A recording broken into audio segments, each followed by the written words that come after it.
Good morning. Merry Christmas.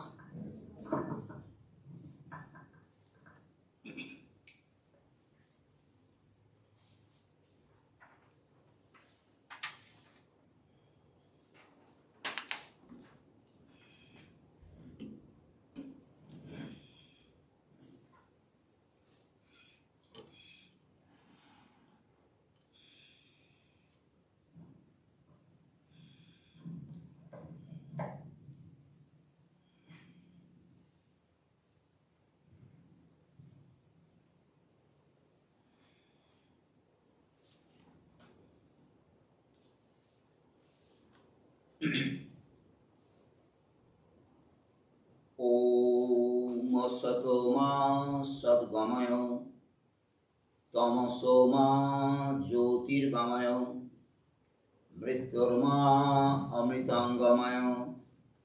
Om Shanti Shanti Shanti. Om. Lead us from the unreal to the real. Lead us from darkness to light. Lead us from death to immortality. Om. Peace, peace, peace. Today is Christmas Day. We are having our Christmas service.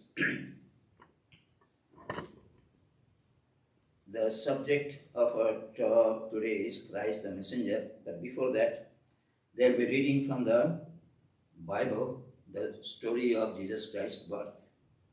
Then there will be two carols which will be played from this cell phone, and it has been recorded. The two carols are O Come All Ye Faithful and Angels We Have Heard on High. The carols have been sung by one of our devotees, Oksana Sitniska. She is a professional singer, so she has graciously allowed us to play her carols. And you can join. I think all of you have the book with you. Then there will be the talk, then there will be offertory when some music will be played. Then again, two carols will be played. Joy to the World and Silent Night. You can join. Then there will be some announcements. Then benediction, a little bit of instrumental music as postlude, and then we have candy at the door. So I now request Paul Amore to read the birth story of Jesus Christ from the Bible.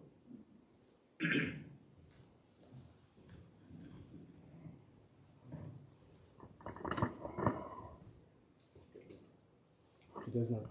It's fine.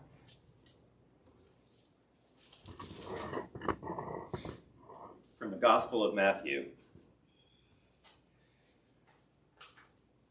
Now when Jesus was born in Bethlehem of Judea in the days of Herod the king, behold, there came wise men from the east to Jerusalem, saying, Where is he that is born King of the Jews? For we have seen his star in the east, and we are come to worship him. When Herod the king had heard these things, he was troubled, and all Jerusalem with him. And when he had gathered all the chief priests and scribes of the people together, he demanded of them where Jesus should be born. And they said unto him, In Bethlehem of Judea. Then Herod, when he had privily called the wise men, inquired of them diligently what time the star appeared. And he sent them to Bethlehem and said, Go and search diligently for the young child, and when ye have found him, Bring me word again, that I may come and worship him also." When they had heard the king, they departed, and lo, the star which they had saw in the east went before them, till it came and stood over where the young child was. When they saw the star, they rejoiced with exceeding great joy. And when they were come into the house, they saw the young child and Mary his mother, and they fell down and worshipped him. And when they had opened their treasures, they presented unto him gifts, gold and frankincense and myrrh. And being warned of God in a dream that they should not return to Herod, they departed into their own country another way. And when they departed, behold, the angel of the Lord appeareth to Joseph in a dream, saying, "Arise, and take the young child and his mother, and flee into Egypt. And be thou there until I bring thee word, for Herod will seek the young child to destroy him." When he arose, he took the young child and his mother by night, and departed into Egypt. But when Herod was dead, behold, an angel of the Lord appeareth in a dream to Joseph in Egypt, saying, "Arise, and take the young child and his mother, and go into the land of Israel, for they are dead which sought the young child's life." And he arose, and took the young child and his mother, and came into the land of Israel. And he came and dwelt in a city called Nazareth, that it might be fulfilled which was spoken by the prophets, "He shall be called a Nazarene." Thank you, Paul.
Ours is not a Christian church, as I understand all of you know.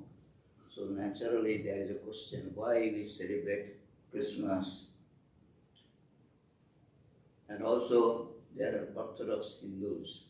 They also may question, being Hindus, why actually we celebrate Christmas. So that requires some explanation. The explanation is like this, that our founder, that means the root of our organization, Sri Ramakrishna, whose picture you can see on the center of our altar, had the great opportunity of practicing all religions, major religions. I cannot say that all the branches of all religions he practiced, but definitely he practiced many branches of Hindu religion that was prevalent and was available to him. So, being a curious person, he wanted to know how other religious people reach God, because they proclaim, you practice this, you practice that, and we have reached God, and you will be able to reach God. So for Hinduism, it was easy for him because he was a Hindu and he was a priest in a Hindu temple, and he had the opportunity of having Hindu teachers. But after practicing all the religions, on the branches of the Hindu religion, when he was really confident and came to a conclusion that all paths lead to the goal of reaching God, then another question came to his mind, that Hindu is not the only religion of the world. There are other religions of the world also, Islam, then Christianity, then Judaism, and Sikhism. So these religions are there, and they are also seeking God, and they are also proclaiming that if you follow us, you reach God. So naturally, he was curious. That means his mind was open. It was not that he, out of his own curiosity, started searching for the practices or trying to get a teacher, but by chances, by act of providence, we can say that he had the opportunity of having teachers of different religions can come to him. So in that way, we see that he had the opportunity of knowing Jesus Christ in a very peculiar way. Dakshineswar, where he used to live, is the outskirts of Calcutta, and at that time Calcutta was the capital of India, very busy compared to the age of that time. And definitely because of British rule, Christianity was very prevalent, and they were preaching also. So he was acquainted with the name of Jesus Christ, and also he had the acquaintance of different churches. And probably he had the opportunity of knowing some of the teachings of Jesus Christ also. But it so happened that very certainly, that means with great certainty, we see that there is a record that once he went to a devotee's house who was in the neighborhood of Dakshineswar Kali temple. His name was Shambhu Charan Mallik. Malliks, as we understand from their last name, they were business people and wealthy people. So Shambhu Charan had a garden house, farm if you call it in today's language, and he used to go there time to time. And when he used to go there, he was also a seeker in a sense that he wanted to know about religion, practiced to the best of his ability. And because of Christianity, he had the curiosity of knowing the Christian teachings also. So he had a Bible in his house. And at that time, Sri Ramakrishna was visiting, and the Bible was being read. And then actually Sri Ramakrishna came to know or listen to their teachings intently. And that the result was that he started thinking of Jesus Christ for some time. That means the impression of the life and teachings of Jesus Christ in the house of that devotee made a deep impression in his mind. So for some time, for several days actually, he was engrossed in the thought of Jesus Christ. Naturally, he came back after this session at his devotee's place, and for a few days he was thinking. he was walking along the river Ganges. That means Dakshineshwar Kali temple has a very good, rather extensive property with laid out, very well laid out garden. Temples require flowers and other things, so naturally it was a part of the temple complex. So he was walking and was as if in deep meditation of Jesus Christ. And at that time we see, before that, in between, that means after Shambhucharan Mallik's visit to the Shambhucharan Mallik's house, he had the opportunity of visiting another Mallik's house, just adjoining to the Kali temple. In fact, it is so adjoining that they had the common wall. So there he saw the picture. Picture means a painting of Madonna and the child. And he immediately recognized that. And then the picture also made a deep impression in his mind. So all those thoughts he was thinking when he was walking along the path of along the Ganges in the garden of the Dakshineshwar Kali temple. And in that mood, he saw after some time in with deep concentration that there was an attraction that somebody is coming from a distance, a luminous figure. And that luminous figure was approaching him, and he had never seen that type of figure. That means it was not a common figure that an Indian has. That means their appearance and color and features were not common, uncommon figure. And when the image was coming towards him, he immediately recognized that the thought that was running into his mind, as if he was meditating on that, so he recognized and just in a loud voice he cried, Jesus the Christ, the great yogi, the loving Son of God, one with Father, one who gave his heart's blood and put up with endless tortures in order to liberate man from sorrow and misery. That was an outburst that came from his mouth by seeing that image. And as it is recorded, it is a vision, so that vision actually, in vision that image entered into his body. That means they become one. So this is the story that we find. Story means it is an incident that has been recorded. Sri Ramakrishna might have recounted this to his devotee because he himself was not very lettered, as we know. So naturally when something happened to him, he used to tell his devotees and he used to discuss, they came to know in that way.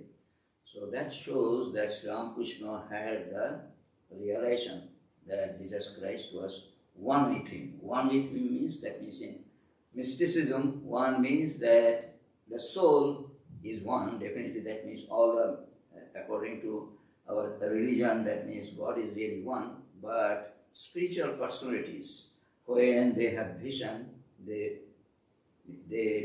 feel or they realize that they are one with God. So this experience actually made the conviction in him that Jesus Christ was an incarnation of God. He had the opportunity of having different visions, and different visions has left many impressions in his life. So, and also he had the opportunity of discussing these things with the scholars. That means what the books, scriptures say. So in that way he was confident and he was firm in his belief that Jesus Christ was an incarnation of God. This incident impressed upon him. So since then we see that he had a deep respect. He used to go to Kolkata, and time to time his carriage used to pass in front of the churches and mosques. So he had a curiosity. That means sometimes he used to come down from the carriage, and from the door he will look inside what is happening. And he had the great curiosity how people of other religion are practicing their own faith. This is one of the most important incident in the life of Sri Ramakrishna, which convinces that God is really one. Jesus Christ is no other but an incarnation of God. And in Hinduism, it is very common to accept, or Hindus accept, that God incarnates as a human being time to time to save the seekers, or to show the path to the seekers who are really sincere and who are not really getting proper guidance. At that time he incarnates, and in that way he establishes a religion. So for us, that means the followers of Sri Ramakrishna, it is a remarkable incident that makes us believe that Jesus Christ is an incarnation of God. So in that we respect him. That is why we celebrate days associated with him, like his birth. Now there are other two occasions we see that an important encounter of Sri Ramakrishna with Christianity. One was a Protestant Christian. His name was Williams, and he came from the northwest part of India. Calcutta, as you know, is the eastern part of India, and he lived in the western part of India, and he had heard that there is a person in Kolkata, because he was a seeker, and who is just like Jesus Christ, and in that way he came to Sri Ramakrishna and met him. And after meeting him, he was so impressed that he actually found, that means he admitted that as if Jesus Christ has been incarnated as Sri Ramakrishna. That means he was a well-lettered and Protestant Christian, and he had this opportunity of knowing Sri Ramakrishna deeply, and his teachings, his behavior, or his depth of spirituality, all those things impressed upon him as if Jesus Christ had been born as Sri Ramakrishna.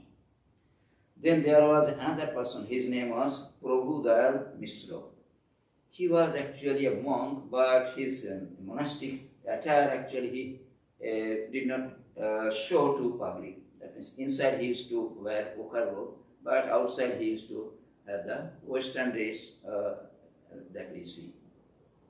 So he came to Calcutta, and he had heard about Sri Ramakrishna.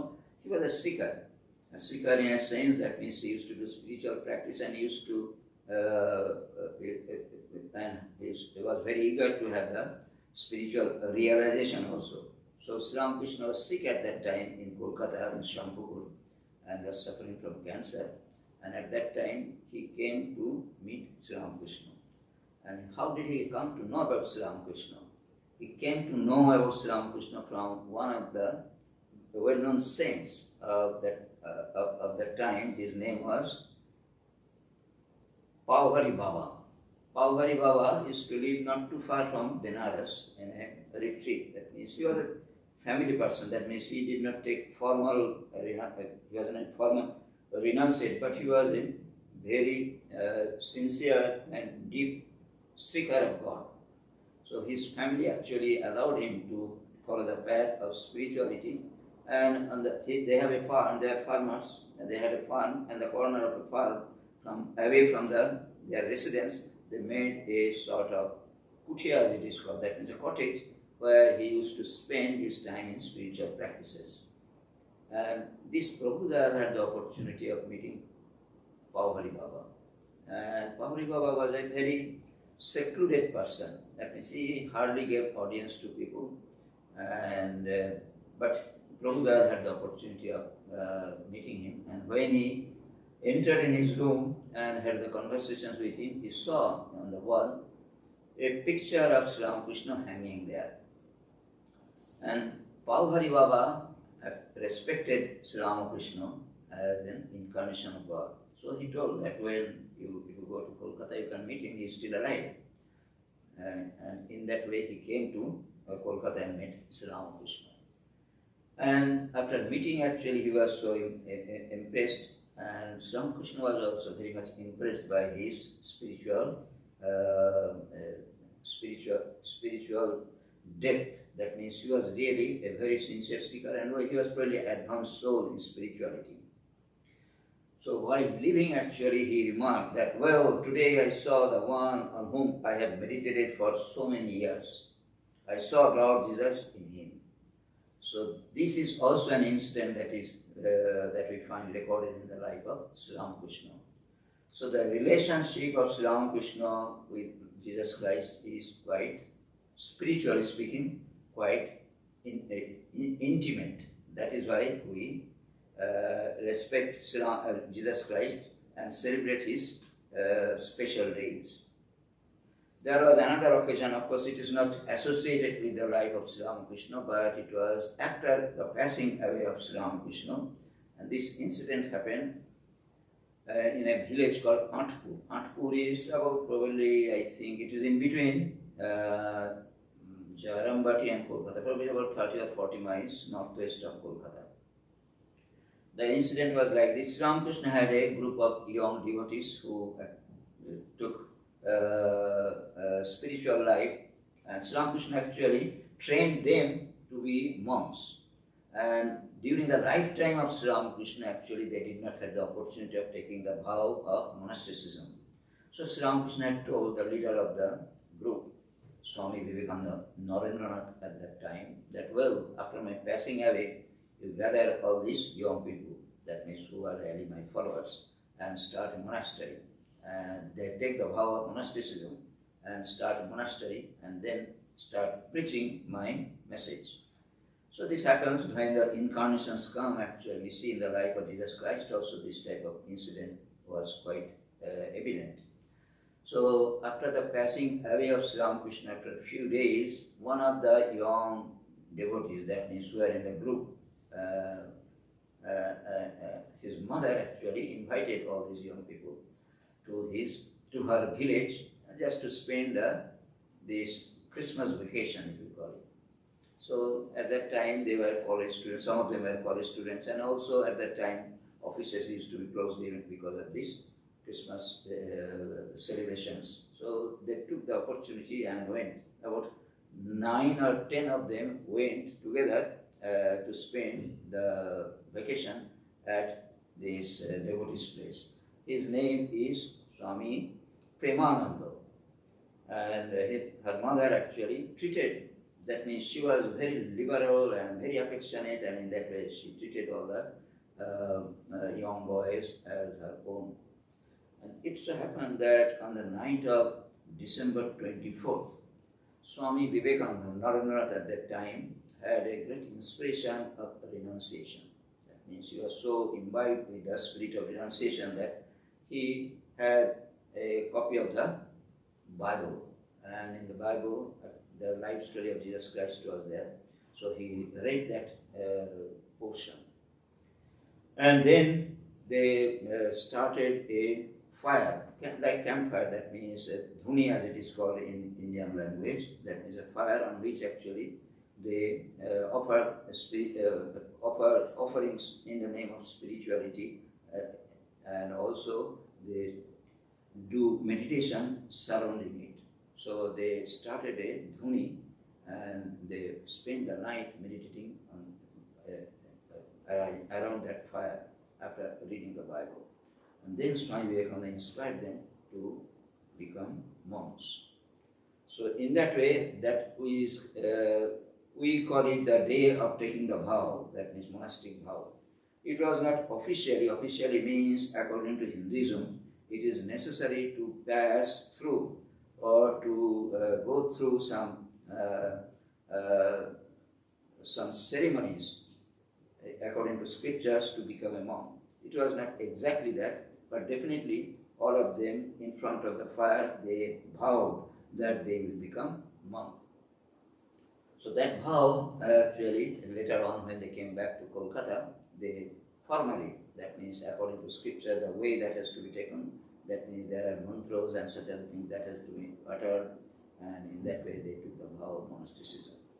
Then they become monks officially, and the names were given like Vivekananda, Brahmananda, Shivananda, and those names were given to the young boys. And they left their home. That means it is a sort of official ceremony, just like marriage, you know.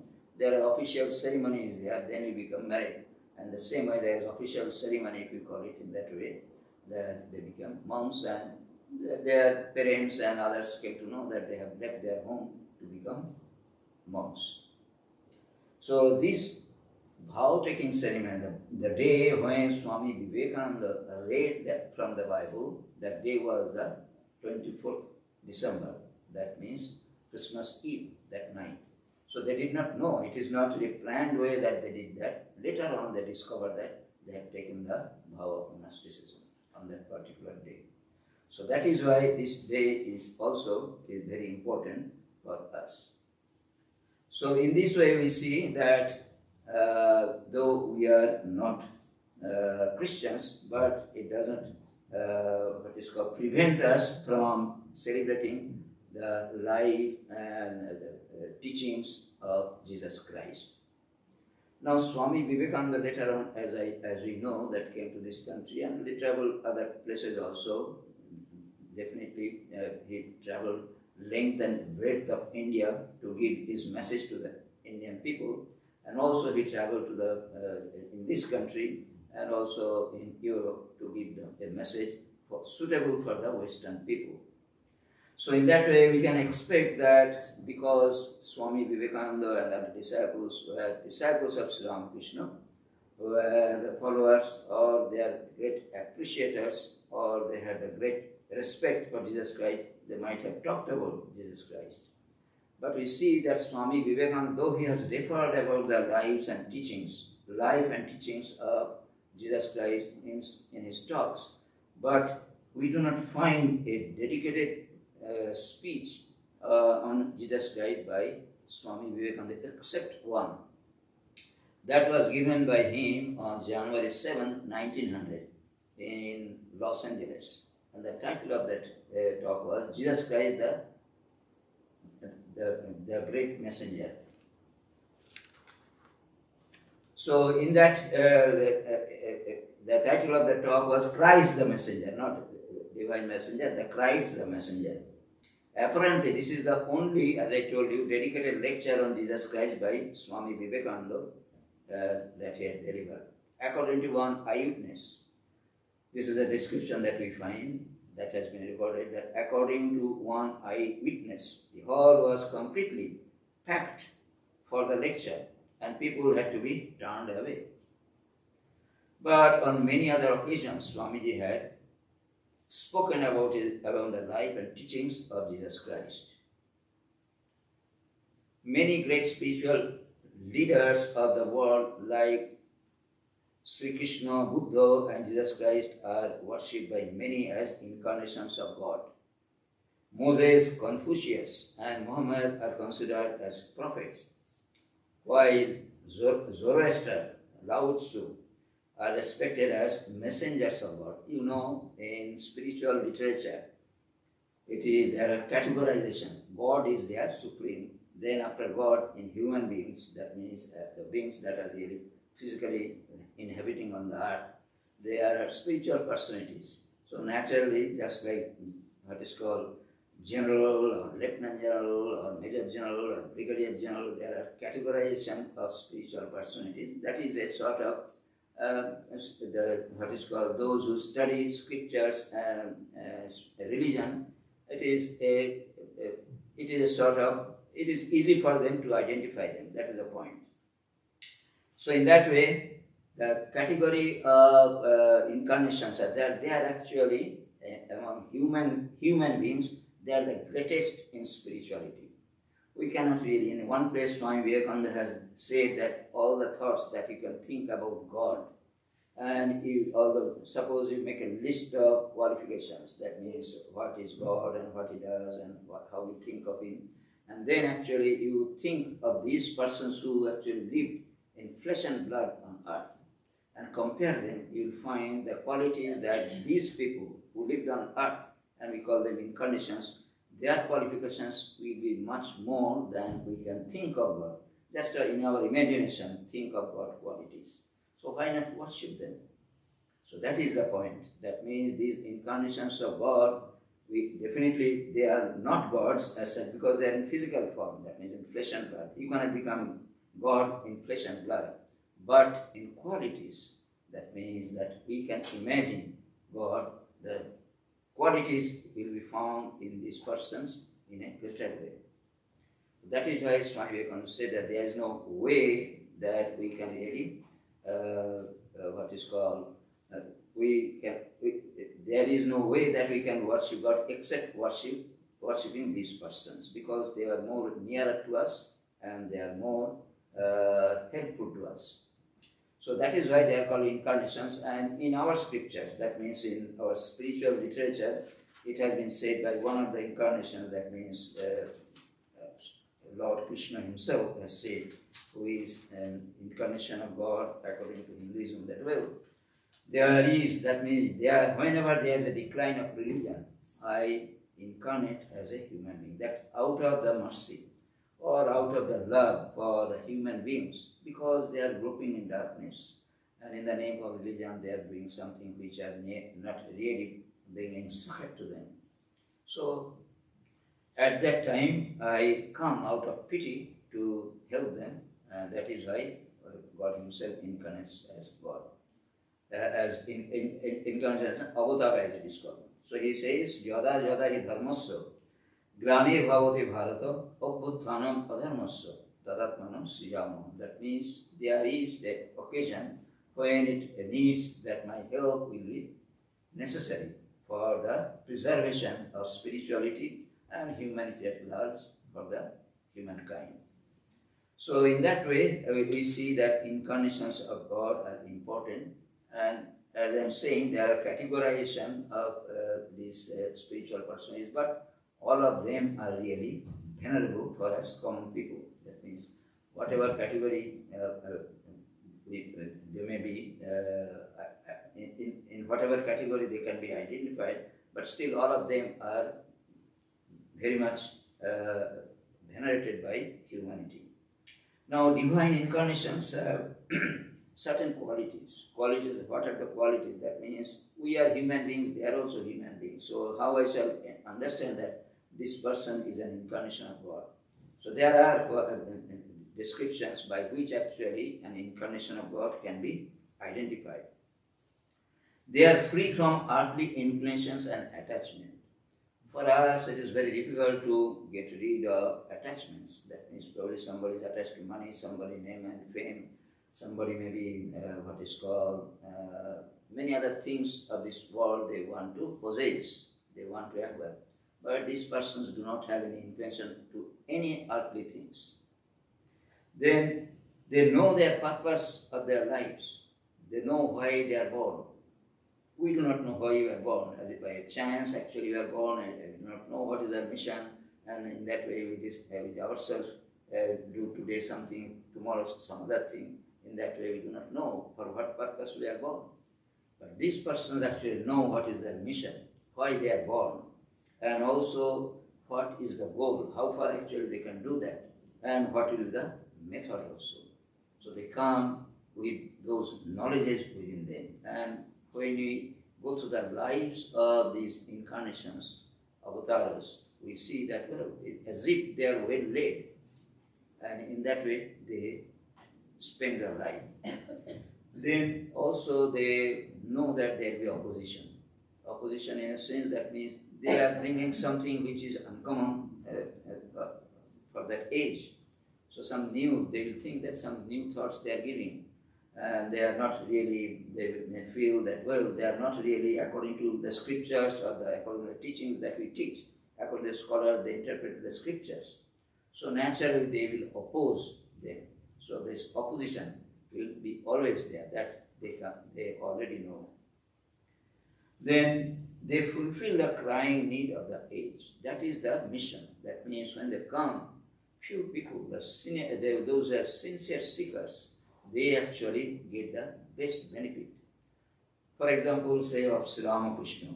So Swami Vivekananda, you can see that young man, he was searching for God, but he was not satisfied with the study of philosophy. He was not satisfied with the persons who claim or who are well known to be spiritual person. They really could not guide him and fulfill his desire. But when he came to Sri Ramakrishna, actually, with a great bang, Sri Ramakrishna said, well, you want to see God, I can show you God. Not only show you, but he said that you will be able to see God in everything. So in that way, when he heard that, Swami Vivekananda heard that, actually he was flabbergasted. First he thought that, well, this person must be a lunatic. That is it. Anybody will think that if somebody can say that I have seen God, and not only that I can show you that that type of words can come from what is called a person who is deranged. But Swami Vivekananda is very sincere. That means he saw that whatever it may be, whatever may be that person may be, because he is claiming that let me see the end of it. So then he slowly, patiently followed him and had his desire fulfilled. That is the point. This is the thing. That means those who are very, very sincere, their desire will be fulfilled. That means their purpose of the life or their thirst for God will be completely satisfied by such persons. Then they themselves are always satisfied. That means they do not have any need for anything, neither name and fame or what is called other amenities and all those things. They are completely satisfied with themselves. So they may be living in a poor condition, or they may be living in a what is called in a palace. Doesn't matter to them. Lord Krishna, you see that he started his life as a cowherd boy, and at the end of his life he was what is called kingmaker. That means people used to come to him, kings used to come to him for consultation. Not only that, he used to help them also in their activities. So they are satisfied in whatever condition they might be. And also they attract people like a magnet and iron. That we see, it is not that only a few selected person will be attracted by him. Definitely they will be attracted, those who are really seekers, but ordinary persons also, they will be attracted. And another thing is that after they are passing away, we see that their attraction increases. If a person is not really an incarnation of God, if we pursue their lives, you will see that as soon as they pass away, their influence start what is called declining, and ultimately people forget them. For some time they were okay, and there some followers were there, and in that way probably a few followers will be there for a long time. But an incarnation of God, when he comes, he not only attracts people during his time, but as time passes, you will see that they are just like snowball. That means their influence snowballs, and in that way, that is why they are called incarnation. That is one of the signs of incarnationhood, you can say. And that doesn't happen very often, as we see, and as Swami Vivekananda said, that incarnations come probably, they just sort of cycle, as we can say. Especially in Hinduism, there is definitely a cycle of incarnations coming, and in that way, they come usually around every 1,000 years or 1,500 years, like that.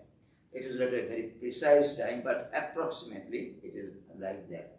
But we shall not be able to see two incarnations at one time. If we are lucky, we shall be able to see one incarnation probably. But whatever it may be, the incarnations come in this way, and these are the signs that has been said by the scriptures and knowledgeable persons. And by studying the lives of these persons also, you'll be able to figure out that, yes, this person is an incarnation of God. Now let me share a few of the teachings. One of the teachings of Jesus Christ was very favorite of Swami Vivekananda. That means in the Sermon on the Mount it is there. That means those who are pure in heart, they shall see God. That is a very simple and just in one sentence, Swami Vivekananda says, this is the gist of all religions. Just one line, how it can be the gist of all religions. There are books and books and books, scholarly books and interpreters and all those things. Just one line can really, what is called, fill up all the, what is called, void of religion. The point is that for religion is nothing but a realization from the point of view of the seeker. Of course, all the people think that we'll be able to realize God by studying or knowing, but it doesn't happen in that way. It happens in this way, that by doing spiritual practice. What is spiritual practice? Spiritual practice is nothing but clearing the mind or making the mind pure. What is purity? Purity means if you can really control your mind, as we see read in the Patanjali's Raja Yoga, that itself will give you the spiritual knowledge. That means you will have your self-realization. So this purity means pure heart, pure mind, and that will give you the ultimate realization. All the teachers have said that in their own way, and according to the people to whom they spoke, and also according to their understanding also. And different methods of spiritual practices that are available are directed. They are really going to that direction. So this was a very favorite teaching of Swami Vivekananda, that those who are pure in heart, they shall see God. And if all the scriptures are destroyed, and if this one line remains in humanity, humanity will be able to save itself. That means religion can be developed out of this one line. So this is a very well-known teaching of Jesus Christ that we find in the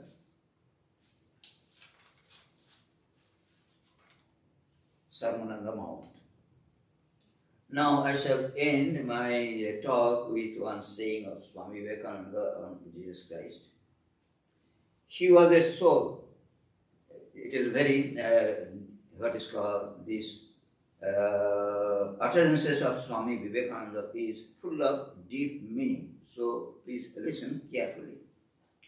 He was a soul, nothing but a soul, working a body for the good of humanity, just working a body for the good of humanity.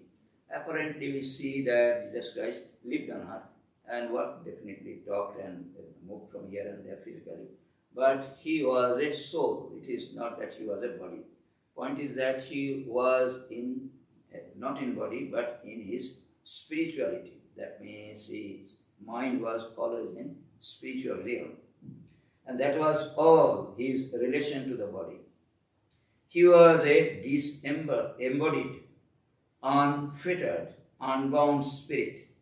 And not only so, but he, with his marvelous vision, had found that every man and woman, whether Jew or Gentile, whether rich or poor, whether saint or sinner, was the embodiment of the same undying spirit as himself. That in Hinduism it is a very common concept that God resides in everybody. In other religion also it is there. That means we have a spark of divinity within ourselves. We do not know that. We try to discover that. That is why we do spiritual practice. But this is the samambana of religion. That means to see God in every being is the what is called the final teaching of all religions. So he is saying that he knew that God is living within everybody. Give up, he said, these superstitious dreams that you are low and that you are poor. He declared, know ye, the kingdom of heaven is within you. So that means God is living within you. Kingdom of heaven means, that means you are spiritual. You are not really mere body. In him is embodied all that is best and greatest in his own race.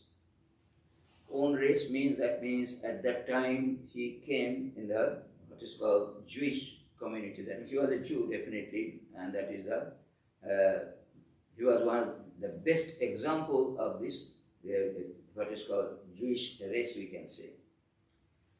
And he himself is the impetus for the future, not only to his own, but also to unnumbered other races of the world. So that is the tribute we can say that he has during the time of his talk, when he has what is called reminiscing about Jesus Christ, he has said. So this is it is a very great opportunity that we get a time to discuss or talk about Jesus Christ and remember his teachings for our own benefit.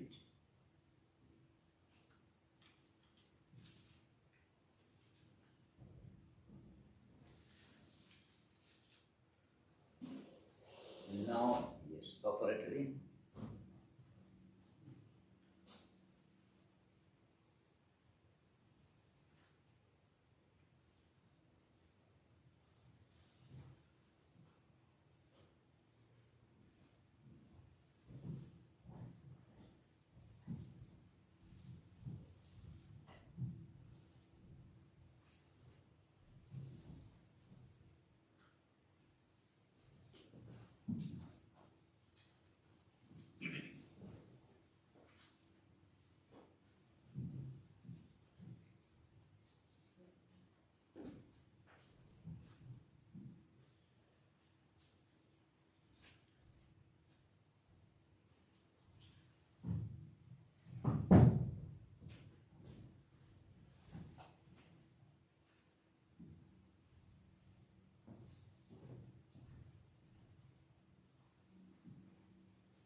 now I shall play two carols.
Tomorrow we shall celebrate Holy Mother Saraswati's birthday in the morning at 10:30. Then on December 30th we shall celebrate birthday of Swami Shivanandaji at 7:30 p.m. And from today we are having winter recess, and we shall start our service of the new year from January 8th. And there will be no vespers and classes and discourses during this winter vacation, except those two celebrations that I mentioned. and we usually celebrate New Year's Eve also.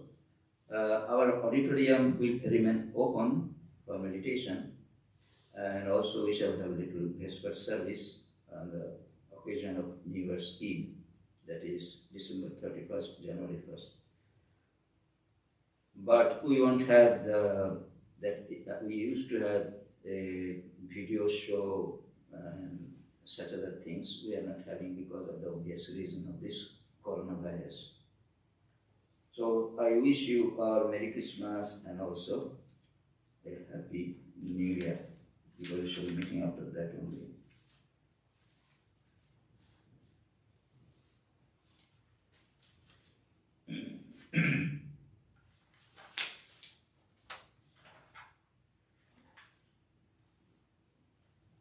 Om Madhuvatharitayate Madhuksharanti Sindhavaha Madhi Irno Santoshadhi Madhunakta Mutoshasi Madhumat Parthivagam Rajaha Madhudaurastana Pita Madhumana Vanaspatihi Madhumagam Vastu Suryaha Madhirgavo Bhavantunaha.